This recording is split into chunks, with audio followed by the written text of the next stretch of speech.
17 வயது சிறுவன் ஒருவர் போலீசாரால் சுட்டுக் கொல்லப்பட்ட சம்பவம். இந்த விடயங்களை நாங்கள் ஒரு போலீஸ் வழங்கிய தண்டனையாக பார்த்து பெருமிதமடைந்தால் நாளை இது யாருக்கும் நடைபெறலாம். போலீசார் கையிலே ஆயுதத்தை வழங்கியிருப்பது மக்களுக்கு மேல் அவற்றை பிரயோகிப்பதற்காக அல்ல. பார்லிமெண்ட் உறுப்பினர்கள் முன்னால் இந்நாள் யாருக்காக இருந்தாலும் பார்லிமெண்ட் உறுப்பினர்களின் ஓய்வூதியை கொடுப்பனவு நிறுத்துவதற்கான ஒரு பிரேரணை.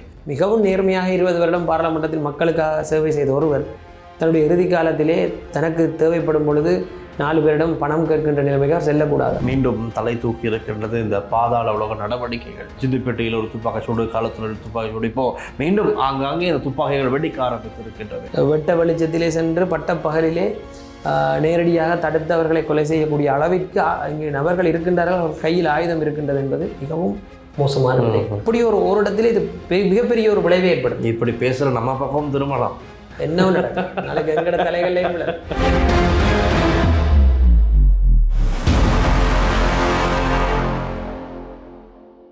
ரைனோ ரூஃபிங்கிடமிருந்து ரைனோ பிரீமியர் ரூஃபிங் தீர்வுகள். நேருக்கு நேர் நிகழ்ச்சியினூடாக நாங்கள் சந்திக்கின்றோம். அதாவது இன்று சமகால அரசியல் தொடர்பான பல விடயங்களை பேசுவதற்கு கலந்துரையாடுவதற்கு எம்மோடு இணைந்திருக்கின்றார் ராஜ்குமார் ரஜீவ்காந்த். வணக்கம். வணக்கம் டில்ஷன், எப்படி இருக்கீங்க ரஜீவ்? நல்லா இருக்கு. ரைட். ரொம்ப நாள் நாங்கள் சந்திக்க கிடைக்கல, இன்றைக்கி சந்திச்சிருக்கோம். ஆனால் பேசுகிறதுக்கு நிறைய விஷயங்கள் இருக்குது. முதலாவதாக நாங்கள் வருவோம். இந்த 17 வயது சிறுவன் ஒருவர் போலீஸாரால் சுட்டுக் கொல்லப்பட்ட சம்பவம். நான் நினைக்கிறேன் நீங்கள் அவங்க வீட்டுக்கு நேரடியாக போயிருந்தீங்க, ரைட்? என்ன மாதிரி போனது எங்களுக்கு தெரியும், என்ன நடந்தது, அதுக்கு பிறகு போலீஸ் விசாரணைகள்லேருந்து வந்த அறிக்கைகள் என்ன, அதெல்லாம் தெரியும். நீங்கள் வீட்டுக்கு போனப்போ அவங்க என்ன சொன்னாங்க, உண்மையான நிலவரம் உங்களுக்கு எதுவும் தேடி பார்க்கக்கூடியதாக இருந்துச்சா? நான் தொடர்ச்சியாக இந்த போலீஸாரினுடைய அராஜக செயற்பாடுகளுக்கு எதிராக தொடர்ச்சியாக நாங்கள் குரல் எழுப்பி கொண்டான் இருக்கிறோம். குறிப்பாக தர்சன் என்கின்ற ஒரு நபர் கோமாவில் இருக்கின்றார் 4 மாத காலமாக போலீஸ் காவலில் தாக்கு. அதே போல் ரினோசன் என்ற ஒரு மட்டக்களப்பு நபர் ஒருவர் கொல்லப்பட்டார். அதற்கு முன்னர் இதே வட்டுக்கோட்டை பிரதேசத்தில் அலெக்ஸ் என்ற ஒரு நபர் கொல்லப்பட்டார். இப்படி இந்த பட்டியல் நின்று கொண்டே இருக்கின்றது. மருதானை போலீஸ் நிலையத்தில் கிளிநொச்சியைச் சேர்ந்த ஒரு பெண் கொல்லப்பட்டார். இப்படி இந்த பட்டியல் நின்று கொண்டே இருக்கின்றது. உண்மையிலேயே போலீஸாரினுடைய கடமை என்ன என்றால் மக்களுக்கு பாதுகாப்பு வழங்குவது. சட்டத்தை அவர்கள் கையில் எடுக்க முடியாது. குற்றவாளிகள் இருக்கின்றார்கள், சிறிய சிறிய குற்றங்களில் ஈடுபடலாம். குற்றங்களை பொறுத்து அவர்களுக்கு தண்டனை வழங்க வேண்டும். இன்று இந்த சமூகத்தில் சில பேர் அந்த இறந்த அயூப்ராஜ் அந்த 17 வயது சிறுவன் மேல் பல குற்றச்சாட்டுகளை முன்வைக்கிறார்கள். ஆனால் நான் நேரில் சென்று அவர்களது பெற்றோரை சந்தித்து அவரோட தாயோடு நீண்ட நேரம் உரையாடிய பொழுது அவர்களுடைய தரப்பு வாதங்கள் வேறாக இருக்கின்றது. அவர்கள் ஒரு மிகுந்த வறுமையில் இருக்கின்றார்கள். இந்த சிறுவன் தான் அவர்கள் ஒட்டுமொத்தமாக குடும்பத்தையும் பார்க்கின்ற பொறுப்பை எடுத்து வேலை செய்து அனைத்து வகையான உதவிகளையும் அந்த குடும்பத்திற்கு ஒரு உழைக்கும் நபராக இருந்திருக்கின்றார். சட்ட ரீதியாக பார்க்க போனால் அந்த சிறுவனுக்கு 17 வயதில் வாகனம் ஓட்ட முடியாது, எனவே அனுமதி பத்திரம் இல்லை. அதற்கான தண்டனைகள் என்பது இலங்கையில் இருக்கின்றது. தண்டனை கோவையிலே, இலங்கையின் சட்டக்கோவையிலே அழகாக குறிப்பிடப்பட்டிருக்கிறது. எனவே அவர்கள் வாகனத்தை நிறுத்திவிட்டு சுட்டதாக தாய் தொடர்ச்சியாக குற்றம் சாட்டுகிறார். அப்படியான சந்தேகங்கள் தமக்கு இருப்பதாக கூறுகின்றார். உண்மையில் போலீசார் இந்த டயரை நோக்கி சுட்டிருக்க வேண்டும். வாகனத்தை தடுத்து நிறுத்தும் வேலை தான் அவர்களுடைய ஒழிய அங்கு வாகனத்தில் இருப்பவர்களை மரணிக்க செய்வது அல்ல என்பது எங்களுடைய முதலாவது பார்வை. இந்த விடயங்களை நாங்கள் ஒரு போலீஸ் வழங்கிய தண்டனையாக பார்த்து பெருமிதமடைந்தால் நாளை இது யாருக்கும் நடைபெறலாம். போலீசார் தங்கள் இஷ்டத்திற்கு யாரையாவது சுட்டுவிட்டு இவர் இந்த குற்றத்தை செய்தார் என்று கூட அவர்கள் குறிப்பிடலாம். இதேபோல் அந்த வண்டிக்குள், அந்த வாகனத்திற்குள் இவர்கள் மாட்டு சாணத்தை போலீசாரை கொண்டு வந்து போட்டதாக பரவலாக பேசப்படுகிறது. ஏனென்றால் சில மீட்டர்கள் தொலைவிலே ஒரு பேக்கிலே சாணம் கண்டுபிடிக்கப்பட்டிருக்கிறது. எனவே இவர்கள் ஒருவரை சுட்டுவிட்டு அதற்கான சம்பவங்களை இவர்களே உருவாக்குகின்றார்களா என்ற பார்வையெல்லாம் இருக்கின்றது, சந்தேகங்கள் இருக்கின்றது. நாங்கள் போலீசாரையும் எடுத்தடுப்பில் குற்றம் சாட்டவில்லை. ஆனால் நடக்கின்ற சம்பவங்கள், இதற்கு முன்னர் இடம்பெற்ற சம்பவங்கள் எல்லாம் எங்களுக்கு பாரிய பயத்தை, அச்சுறுத்தலை ஏற்படுத்துகின்றது. குறிப்பாக போலீசார் கையிலே ஆயுதத்தை வழங்கியிருப்பது மக்களுக்கு மேல் அவற்றை பிரயோகிப்பதற்காக அல்ல, மக்களை பாதுகாப்பதற்காக. எனவே மக்களை பாதுகாப்பதற்காக வழங்கப்பட்ட ஆயுதத்தை சாதாரண மக்களை கொல்வதற்கு பயன்படுத்துவது மிகவும் மோசமானது. எனது உரையாடல், நான் நேரடியாக வீட்டுக்கு சென்று அவர்களோடு பேசியிருந்தேன். அவர்களுக்கு இந்த சில நிதி தேவைப்பாடுகள் இருந்தது. எங்களுடைய சில நண்பர்களோட உடனடியாக அந்த உதவிகளை நாங்கள் செய்திருந்தோம். அது மட்டுமில்லாது அவர்களோடு நீண்ட நேரம் பேசியதிலிருந்து எனக்கு தெரிய வந்தது என்னவென்றால் அவர்களுக்கு இந்த சமூகத்தால் வழங்கப்படுகின்ற இந்த குற்றவாளி பெயர்கள், இந்த அவதூறுகள் அவர்களை வெகுவாக பாதித்திருக்கின்றது. அவர்கள் ஏழ்மையில் இருக்கின்றார்கள், கடைநிலை மக்கள். எனவே அவர்கள் மேல் என்ன குற்றச்சாட்டை நாங்கள் முன்வைக்கலாம் என்ற அந்த நிலைப்பாடு மக்களுக்கு இருக்கக்கூடாது என்பதை நான் உரையாடியதை வைத்து புரிந்து கொண்டேன். எனவே அவர்கள் பல தகவல்களை கூறியிருந்தார்கள். சிலவற்றை என்னால் இங்கு சொல்ல முடியாது, வழக்கு இருக்கின்றது. எனவே அவர்கள் கூறியதை வைத்து பார்க்கும் பொழுது அவர்கள் நீதிக்காக தொடர்ச்சியாக தாங்கள் போராட வேண்டும் என்று குறிப்பிட்டிருக்கின்றார்கள். எனவே எங்கள் தரப்பிலிருந்து அவர்களுக்கான சட்டத்திறனை சட்ட உதவி ஏனைய உதவிகளை நாங்கள் செய்வதற்கு தயாராக இருக்கின்றோம் என்ற விடயத்தை மட்டும் நான் கூறிவிட்டு வந்தேன். ராஜு, நாங்கள் அந்த சம்பவத்தோடு பார்க்கும்போது எங்களுக்கு தெரியும், இவருடைய உறவினர்கள், தாயார் அவருடைய வீட்டாக்கள் வந்து போலீஸாருக்கு எதிராக ஒரு போராட்டம் செய்தார்கள். அவர்கள் எதிர்ப்பான கருத்துக்களை வெளியிட்டார்கள். ஆனால் அதே பகுதியில் போலீஸார் செய்தது சரி. இப்போ தொடர்ச்சியாக மாட்டு திருட்டு சம்பவங்கள் இடம்பெறுது, இவர்களும் இதற்கு ஒரு காரணம், இதை நிப்பாட்டு நல்லது, இப்படியாச்சும் இதை நிப்பாட்டட்டும் அப்படின்லாம் ஒரு கருத்துக்களாக வெளிப்பட சொன்னாங்க. இப்போ இது வழக்கு விசாரணை போகிறனால நமக்கு ஒரு முடிவுக்கு வர முடியாது எதுவுமே. அப்போ இதை நீங்கள் எப்படி பார்க்குறீங்க? அதே பகுதியில் இன்னொரு தரப்பு ஆதரவாக செயற்படுறாங்க. அது ஒரு மோசமான செயற்பாடு என்றால், ஒரு தரப்பு நீதிக்காக போராடும் பொழுது உயிர் என்பது மிகப்பெரிய விடயம். எனவே அதுக்கான ஆதரவு தளத்தை தான் நாங்கள் வர வேண்டும். என்னுடைய மாட்டை ஒருவர் வந்து களவெடுத்தால் கூட, என்றால் அந்த தரப்பு இன்னுமே அந்த சிறுவனுடைய தரப்பு நாங்கள் மாடு களவெடுத்த ஆக்கள் இல்லை என்று கூறுகின்றார்கள். எனவே ஒரு உதாரணத்திற்கு யாரோ ஒருவர் ஒரு மாட்டை களவெடுத்தால் கூட அவரை நாங்கள் சுட முடியாது, அவரை கொல்ல முடியாது. கொல்வதற்கு மரண தண்டனைக்குரிய குற்றம் இல்லை. அது ஒவ்வொருவருக்கும் பொருளாதார காரணங்கள், சமூக காரணங்கள், பல காரணங்கள் இருக்கின்றது. சில வேளைகளில் சில பேர் வந்து சமுதாயத்திலே சில பிழையான வழிகளுக்குள் செல்கின்றார்கள். இதுவே ஒரு அரசியல் தான். அவர்களுக்கு சரியான கல்வி அறிவு ஊட்டப்படாமை, வறுமை, இப்படி பல சிக்கல்களால் சில சிறுவர்கள் பிழையான வழிக்கு தள்ளப்படுகின்றார்கள். அவற்றையும் கருத்தில் கொள்ள வேண்டும். எடுத்தடுப்பிலே போலீசார் மேற்கொண்ட இந்த துப்பாக்கி பிரயோகத்தை நாங்கள் நியாயப்படுத்துவது போன்று ஆர்ப்பாட்டங்களை செய்வது என்பது அல்லது போலீசாருக்கு ஆதரவான கருத்துக்களை வெளியிடுவது என்பது எங்களுக்கு மிகவும் ஆபத்தானது. நாளை இது யாருக்கு நடக்கலாம். நாளை யாரும் வீதியில் செல்லும் பொழுது ஏதாவது ஒரு சின்ன முரண்பாடு ஏற்படும் பொழுது சுட்டுவிட்டு கூட இவர் ஓடினால் நாங்கள் சுட்டுட்டோம் என்று மிக இலகுவாக கடந்து விடுவார்கள். எனவே ஒரு உயிரினுடைய பெறுமதி என்பது எல்லாத்தையும் விட மேலானது என்ற அடிப்படையிலே ஒரு தரப்புக்கு, ஒரு குடும்பத்துக்கு ஒரு பாரிய இழப்பு ஏற்பட்டிருக்கிறது. அவர்களுக்கு பக்கபலமாக இருக்க வேண்டும். அப்படி இல்லாவிட்டால் கூட அதற்கு எதிராக நாங்கள் நிற்கக்கூடாது என்பதுதான் என்னுடைய பார்வை. ரஜு, இப்போ சட்டம் மற்றும் இந்த தண்டனைகள், அதோட மரண தண்டனை சம்மந்தமாக நீங்கள் சொன்னால இன்னொரு விஷயம் எனக்கு மைண்டுக்கு வந்துச்சு கேட்கணும்னு. நீங்களும் அறகலைய போராட்ட காலத்தில் இருந்தீர்கள். மே 9, 2022 காலி முகத்திடல் ஆர்ப்பாட்ட களம் என்ன மாதிரி ஒரு கலவர பூமியாக மாற்றப்பட்டது, ராஜபக்சக்கூடிய கூட்டர்கள் எப்படி வந்து தாக்கினார்கள் என்பது எல்லாமே தெரியும். அதை அடுத்து நடந்த சம்பவம் தான் அமரகீர்த்தி தென்னகோன் கொலை செய்யப்படுகின்றார் நிட்டம்போ பகுதியில் வைத்து. இன்று அந்த ஆர்ப்பாட்டம், அந்த அமைதியின் போது அந்த கொலை சம்பவத்துடன் தொடர்புடைய, அவர் கொல்லப்பட்டதுக்கு தொடர்புடைய 12 பேருக்கு மரண தண்டனை விதிக்கப்பட்டிருக்கிறது. நீதிமன்றம் கொடுத்த உத்தரவு, அதில் எந்த விதமான மாற்று கருத்தும் எங்களுக்கு இல்லை. ஆனால் அது 3 அடங்கிய நீதிபதி கூடாம். அதில் ஒரு நீதிபதி சொல்கின்றார் இவர்களை விடுவிக்கலாம் என்ற. 2 நீதிபதிகளுடைய முடிவாக இருக்கிறது மரண தண்டனை வழங்குவோம் இதில் 12 பேருக்கு என்று. ஆனால் அதில் பார்த்தோம்னால் அந்த 12 பேரும் ஒவ்வொரு விதமான கருத்துக்கள் தெரிவிக்கிறார்கள். நான் இதற்காகத்தான் இந்த இடத்துக்கு சென்றேன், எனக்கு இதற்கு சம்பந்தமே இல்லை, சிசிடிவி காட்சிகள் இருப்பது நான் அல்ல, இப்படியான காட்சிகளை சொல்கிறார்கள். எது எப்படியோ நீதிமன்றம் எடுத்த முடிவாக இருக்கட்டும். ஆனாலும் இப்போது சமூகத்தில் வெளியே ஆர்ப்பாட்ட களத்தில் இருந்தவர்கள் பல பேர் இதற்கு எதிராக குரல் எழுப்ப தொடங்கியிருக்கிறார்கள். இந்த 12 பேருக்கு ஆதரவாக நாங்கள் நிற்போம், இவர்களை விடுதலை செய்ய நாங்கள் எங்களால் முடிதல் செய்வோம் என்று பல பதிவுகளை பதிவிட்டு வருவதை காணக்கூடியதாக இருக்கிறது. அறகலைய போராட்டத்தில் இருந்த உங்களுடைய கருத்து என்ன? குறிப்பாக இது தொடர்பாக ஒரு ஊடக சந்திப்பு இடம்பெற்றது. என்னை அழைத்திருந்தார்கள், எனக்கு அங்கு செல்ல முடியவில்லை.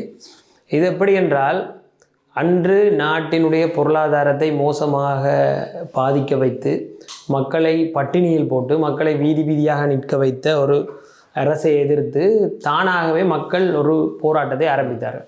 அந்த போராட்டம் பாரிய அளவிலே வெடித்து அந்த போராட்டத்தில் அவர்கள் தங்களுடைய கோபத்தை தொடர்ச்சியாக வெளிப்படுத்தி கொண்டிருந்தார்கள். அதில் பல விடயங்கள் இடம்பெற்றது. இந்த ஜனாதிபதி காரியாலயம், அரளி மாளிகை போன்றவற்றை கைப்பற்றியதிலிருந்து பல விடயங்கள் இடம்பெற்றது.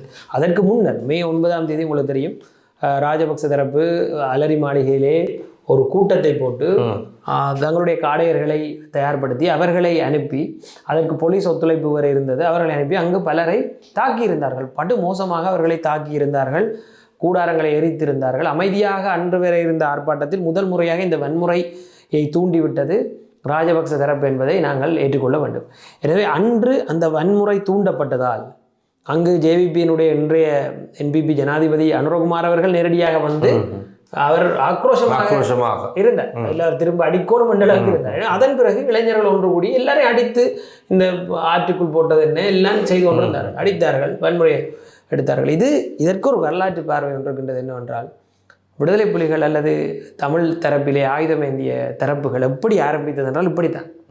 அதாவது அரசாங்கம், எங்களுடைய ஆளுகின்ற அரசாங்கம் ஒரு எல்லைக்கு மேல் வன்முறையை பாவிக்கும் பொழுது என்ன செய்வதென்று தெரியாமல் அதற்கு பதிலீடாக தாங்கள் ஒரு வன்முறையை கையில் எடுத்து தங்களை காப்பதற்காக வன்முறையை கையில் எடுக்கின்றார்கள். அதே போன்றுதான் இன்று இந்த விடயம் நியாயப்படுத்தப்படுகின்றது. உண்மையிலே இந்த விடயத்தை நியாயப்படுத்துகின்ற இந்த அறகலையில் நின்ற எங்களுடைய நண்பர்கள் ஏனையவர்கள் பலர் இருக்கின்றார்கள். அவர்கள் 30 வருட கால யுத்தத்தையும் விடுதலை புலிகளையும் அதே பார்வையில் நியாயப்படுத்த வேண்டும் என்றால் அப்படித்தான் நியாயப்படுத்துகின்றார்கள். இந்த 12 பேரும் விடுதலையாக வேண்டும், இந்த 12 பேருக்கும் பொது மன்னிப்பு வழங்கப்பட வேண்டும். ஏனென்றால் அன்று ராஜபக்ச தரப்பு மே 9ஆம் தேதி காலை இந்த தாக்குதலை நடத்தாமல் இருந்திருந்தால், வன்முறையை தூண்டாமல் இருந்திருந்தால் இந்த மக்கள் இப்படி கிளர்ச்சி அடைந்திருக்க மாட்டார்கள், இவர்கள் சென்று தாக்கியிருக்க மாட்டார்கள், அடித்திருக்க மாட்டார்கள், கொலை நடந்திருக்காது. எனவே இதனை தூண்டியவர்கள் யார்? அதே போன்றுதான் 30 வருட யுத்தத்தை தூண்டியவர்கள் யார் என்ற அந்த கேள்வி இன்னொரு பக்கத்திலே கேட்க வேண்டும். என்னை பொறுத்தவரையிலே தனிப்பட்ட பார்வை என்னவென்றால், மக்கள் வீதிக்கு வந்தது எதற்காக? அறகலை இடம்பெறும் பொழுது 11 இளைஞர்கள் மரணம் அடைந்திருந்தார்கள். மிக கொடூரமாக பலர் தாக்கப்பட்டிருந்தார்கள். சிலர் இன்னும் எழுந்து நடக்க முடியாத விடயமெல்லாம் இருக்கிறது. இன்று வரை அந்த தரப்புக்கு தண்டனை வழங்கப்படவில்லை. ராஜபக்ச தரப்புக்கு எந்த விதமான கேள்விகள் கூட எழுப்பப்படவில்லை. ஆனால் அவர்கள் தான் இன்னைக்கு சிஐடி முன்னுக்கும் எஸ்சிஐடி முன்னுக்கும் ராஜபக்ச நாமளுக்கு ஆதரவாக கண்டு வந்தார்கள். இந்த மக்களை புரிந்து கொள்வதே மிகவும் கடினமாக இருக்கின்றது. எனவே இன்று மக்கள் ராஜபக்சக்கள் மேலிருந்த அந்த கோபத்தை மறந்து விட்டார்களா, அல்லது காலம் அவர்களுக்கு வழிவிட்டிருக்கின்றதா, அல்லது அனுர அரசு வந்து இதனை சரியான முறையிலே எடுத்தெடுப்பில் கையாளவில்லை என்ற பல கேள்விகள் எங்களுக்கு இருக்கிறது. Right okay. அப்போது இப்படி நிலையில் இன்னொரு விஷயம் தான், இந்த வர்த்தமானி அறிவித்தல் சம்பந்தமாக ஒரு தகவல் கிடையாது. அதாவது வேலை வாய்ப்பு, அரசாங்க வேலை வாய்ப்புகள் தொடர்பாக அல்லது இன்னும் பல முக்கியமான விஷயங்களை அரசாங்கம் வெளியிடுகின்ற போது இந்த வெளியிடுகின்ற வர்த்தமானி அறிவித்தல்கள் எல்லாமே சிங்கள மொழியில் தான் வெளியாகின்றது. அது தமிழ் மொழியில் வெளியாகும் போது கொடுத்த காலாவதி தினத்துக்கும் நெருங்கி விடுகிறது. ஆகவே அவர் தரப்புக்கு, தமிழர் தரப்புக்கு, தமிழ் பேசும் இளைஞர்கள், யுவதிகளுக்கு, மக்களுக்கு தேவையான வேலைகளை சரியான இடத்துக்கு செய்து கொள்ள முடியாமல் இருக்கின்ற ஒரு பிரச்சனை எழுந்திருக்கிறது. நினைக்கிறேன் உங்களுக்கும் இது சம்பந்தமான பல முறைப்பாடுகள் கிடைத்திருப்பதாக. பல முறைப்பாடுகள், பல இளைஞர்கள், வேலை தேடுபவர்கள் தொடர்ச்சியாக முறைப்பாடு செய்து கொண்டிருக்கின்றார்கள். இப்பொழுது கூட வவுனியாவை சேர்ந்த ஒரு நபர் மனித உரிமை ஆணைக்குழுவிலே இந்த ஆசிரியர் சேவைகளுக்கு வர்த்தமானி வெளியிடும் பொழுது அதிலே தமிழ் இருக்கவே இல்லை, வெறும் சிங்களத்திலும் ஆங்கிலத்திலும் மட்டும் இருந்திருக்கின்றது. இதனால் அவர்கள் வெறுப்படைந்து மனித உரிமை ஆணைக்குழுக்கெல்லாம் சென்றிருக்கின்றார்கள். குறிப்பாக சொல்லப்போனால் மொழி என்பது ஒரு உரிமை. அது இலங்கையை பொறுத்தவரையில் அரசகர்ம மொழியாக தமிழ், சிங்களம், ஆங்கிலம் இருக்கின்றது. தமிழ் 25 விதமான மக்கள் பேசுகின்ற ஒரு மொழியை இந்த நாட்டில் இப்படி புறக்கணிப்பது எந்த வகையிலும் ஒரு நியாயமற்ற ஒரு செயற்பாடு. இதுதான் இந்த நாட்டில் இருக்கக்கூடிய இனவாதமாகவும் ஏனைய தேசிய இனங்கள் மேல் நிகழ்த்தப்படுகின்ற அடக்குமுறையாகவும் நாங்கள் தொடர்ச்சியாக கூறிக்கொண்டிருக்கின்றோம். தொடர்ச்சியாக வாய்க்கிலேயே நாங்கள் இனவாதிகள் அல்ல, நாங்கள் எல்லோரையும் சமனாக மதிக்கின்றோம், இங்கு அனைவரும் இலங்கையராக இருக்க வேண்டும் என்றெல்லாம் கூறிக்கொண்டிருந்தாலும் இந்த குறிப்பாக இந்த வேலை விடயத்தில் எத்தனை பேர் ஏமாற்றம் அடைந்திருக்கின்றார்கள். எவ்வளவு இன்று வரை பல முறைப்பாடுகள் செய்தும் இன்று வரை அது திருத்தப்படவில்லை. இன்று வரை சிங்களத்தில் மட்டும்தான் பல விடயங்கள் வெளியில் வந்து கொண்டிருக்கின்றது. எனவே இங்கு ஒரு மொழி பேசுகின்ற ஒரு தரப்பு மிக மோசமான முறையிலே அடக்குமுறை செய்யப்படுகின்றது, புறக்கணிக்கப்படுகின்றது, ஏமாற்றப்படுகின்றது, அரசியல் ரீதியாக அவர்களை பின்னுக்கு தள்ளுகின்றார்கள். எனவே இந்த நடவடிக்கைகளுக்கு எல்லாம் நாங்கள் தொடர்ச்சியாக குரல் கொடுத்து கொண்டிருக்கின்றோம். என்பிபி தரப்பை நோக்கி தொடர்ச்சியாக நாங்கள் கேள்வி கேட்டுக்கொண்டிருக்கின்றோம். என்ற என்பிபியினர் அரச கர்மங்களை நீங்கள் தமிழ் மொழியிலே இனி ஆற்ற முடியும் என்றெல்லாம் எங்களுக்கு பல வாக்குறுதிகளை வழங்கியிருந்தார்கள். ஆனால் மிக சிறிய விடயங்களாக இருக்கக்கூடிய இந்த வர்த்தமானி அறிவித்தல்களை கூட தமிழில் வழங்க முடியாத ஒரு மோசமான நிலையில் இந்த அரசாங்கம் இருக்கின்றது என்பதை நான் சுட்டிக்காட்டுவதோடு வரும் வாரங்களில் நாங்கள் மீண்டும் ஜனாதிபதி செயலகத்திற்கு சென்று இந்த விடயங்களை சுட்டிக்காட்ட இருக்கின்றோம். அதே மாதிரி தான் நேற்றைய தினம் பார்லிமெண்டத்தில் ஒரு முக்கியமான பிரேரணை ஒன்று நிறைவேற்றப்பட்டது. பார்லிமெண்ட் உறுப்பினர்கள் முன்னாள் இந்நாள் யாருக்காக இருந்தாலும் பார்லிமெண்ட் உறுப்பினர்களின் ஓய்வூதியை கொடுப்பனவு நிறுத்துவதற்கான ஒரு பிரேரணை 152 மேலதிக வாக்குகளால் அது நிறைவேற்றப்பட்டிருக்கின்றது. இப்படி நிலையில் நீங்கள் எப்படி பார்க்குறீங்க? இப்போது ஆண்டாண்டு காலமாக பார்லிமெண்டத்தில் இருந்து சென்றவர்கள் எல்லாருமே இந்த ஓய்வூதிய கொடுப்பனவிலே தான் வாழ்ந்து வந்து இருக்கிறார்கள். இப்போ அது அவங்களுக்கு திடீர்னு இல்லாமல் போகுது. என்ன நிலையில் இருக்கும்? அப்போ இது நல்லமா இல்லையா? இல்லை, இப்போ என்னென்னா பாராளுமன்ற உறுப்பினர்களாகட்டும் அமைச்சர்களாகட்டும் இதற்கு முன்னர் இருந்தவர்கள் மிகவும் ஒரு ஊழல் செய்து கொண்டிருந்தார்கள், மக்கள் பணத்தை திருடி இருக்கின்றார்கள், இப்படி பல நடந்திருக்கின்றது. இந்த குற்றச்சாட்டுகளை மக்கள் மத்தியில் கொண்டு போய் சேர்த்து தான் என்பிபியினர் இந்த ஆட்சியை கைப்பற்றியிருந்தார்கள். உண்மையாக கூறப்போனால் இந்த பாராளுமன்ற பதவி என்பது யாருக்கும் பாராளுமன்ற உறுப்பினராக வர முடியும். நாளை ஒரு அடித்தட்டு ஏழையாக இருக்கக்கூடிய ஒருவர் பாராளுமன்றத்துக்கு வர முடியும். ஆனால் அவருக்கு ஒரு குடும்பம் இருக்கும், அவருக்கான வருமானம் சரியான முறையிலே செல்ல வேண்டும். இல்லாவிட்டால் அவர் மாற்று வழிகளை தேடுவார், அல்லது அவரது குடும்பம் வந்து ஏழ்மையிலே இருக்கும், அவரால் வேலை செய்ய முடியாமல் இருக்கும். எனவே அவர் பாராளுமன்றத்திற்கு வருவது என்பது மக்கள் சேவையாக இருந்தாலும் அவருக்குரிய தனிப்பட்ட செலவுகள் என்றொன்று இருக்கின்றன.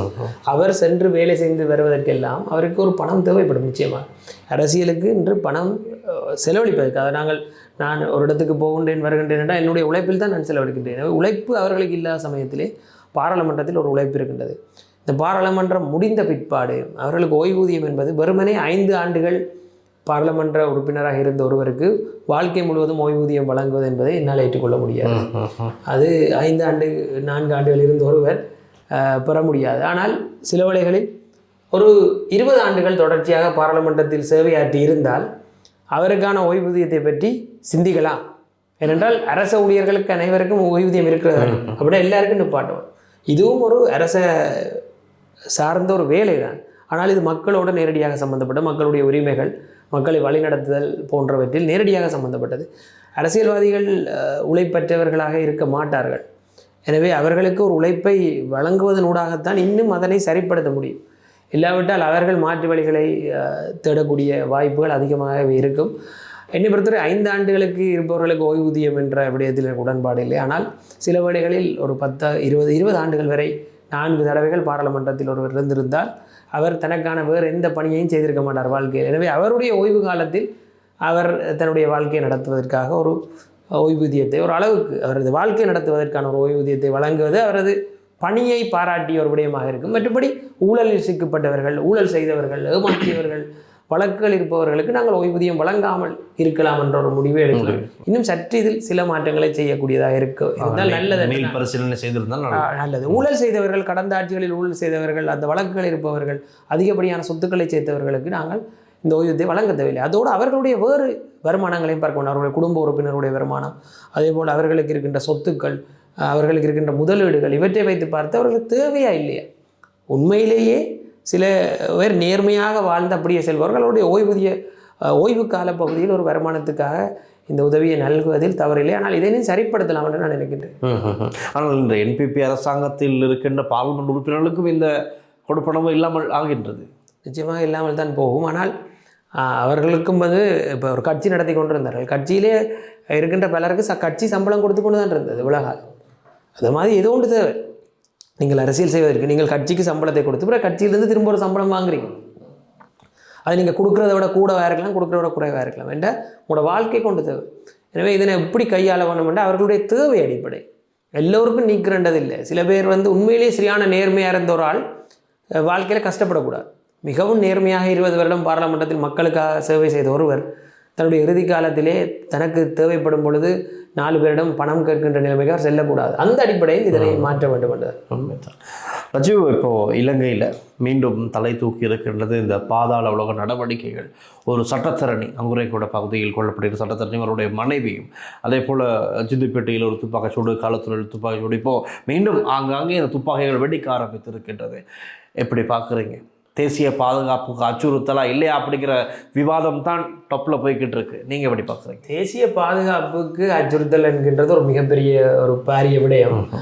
தேசிய பாதுகாப்பு என்பதை விட இந்த சிறிய சூட்டுச் சம்பவங்கள் நாளை அரசியல் கொலைகளாக மாறக்கூடிய, அரசியல் பிரமுகர்களை மிக இலகுவாக கொல்லக்கூடிய இடத்திற்கு நகரம் என்ற பயம் இருக்கின்றது. இன்று ஒரு சட்டத்தரணியை கொண்டிருக்கின்றனர். இவ்வளவு காலம் அவர்களுக்குள் இடம்பெற்று கொண்டிருந்தது. இன்று நேரடியாக ஒரு சட்டத்துறையை சார்ந்தவரை இவ்வளவு வெட்ட வெளிச்சத்திலே சென்று பட்டப்பகலிலே நேரடியாக தடுத்து அவர்களை கொலை செய்யக்கூடிய அளவிற்கு இங்கே நபர்கள் இருக்கின்றார்கள், அவர்கள் கையில் ஆயுதம் இருக்கின்றது என்பது மிகவும் மோசமான விடயம். நாளை இது யார் மேலும் பாயலாம். அவர்கள் ஏதோ ஒரு மிக சிறிய விடயத்திற்காக இந்த கொலைகளை செய்ய தயாராக இருக்கின்றார்கள் என்பதால் மிகவும் பாரதூரமாக இருக்கின்றது. எனவே இந்த ஆயுத கலாச்சாரம் திட்டமிட்ட குற்றச்செயல்களில் ஈடுபடுகின்ற அமைப்புகளை கட்டுப்படுத்த வேண்டிய பொறுப்பு அரசாங்கத்திற்கு பாரதூரமாக இருக்கின்றது.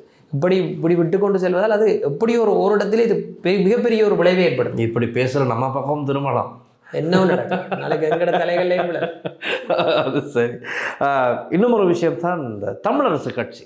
இப்போ அவங்க அண்மையில் அவங்களுடைய ஃபேஸ்புக் பக்கத்துலலாம் காணக்கூடியதாக இருந்துச்சு. என்னென்னு சொன்னால், கட்சியின் தீர்மானங்களை விமர்சிப்பவர்களுக்கு எதிராக சட்ட நடவடிக்கை எடுக்கப்படும், பலருக்கு எடுக்கப்பட்டிருப்பதாக ஒரு தகவல் வெளியானது. அரசியல் ரீதியான விமர்சனங்கள் வைப்பது குற்றமா?